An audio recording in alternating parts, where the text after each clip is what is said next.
Hey guys, what's up? This is part 2 of the Riverpod tutorial. In part 1, we learned how to use Riverpod with Flutter. And in this lesson, we are going to look at some additional concepts that's going to help you become a better Flutter developer.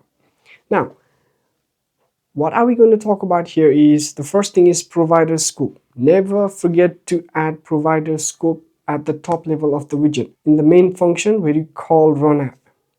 That's the one most important thing. Don't ever forget that. The next thing is, if you want to keep a provider active even after the screen is disposed, then you have to use keep alive true, like I'm showing you in the screen. The third thing is ref.invalidate and ref.refresh. Use these two functions to dispose the current notifier and rebuild it. If you want, the difference between refresh and invalidate is that refresh calls invalidate and additionally returns the ref.read function.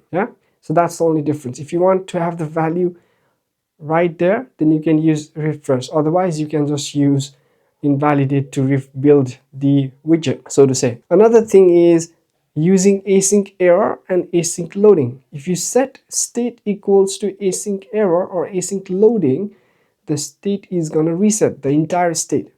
So how do we prevent resetting the entire state?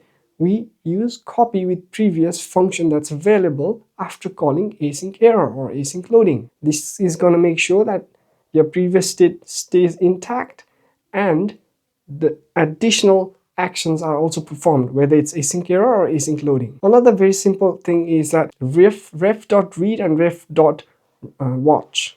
You must already know the difference, but I'm just going to mention it one more time. So ref.watch is going to watch for any changes and going to rebuild the widget, whereas read is not going to rebuild the widget. It's just going to return the value and that's it, done.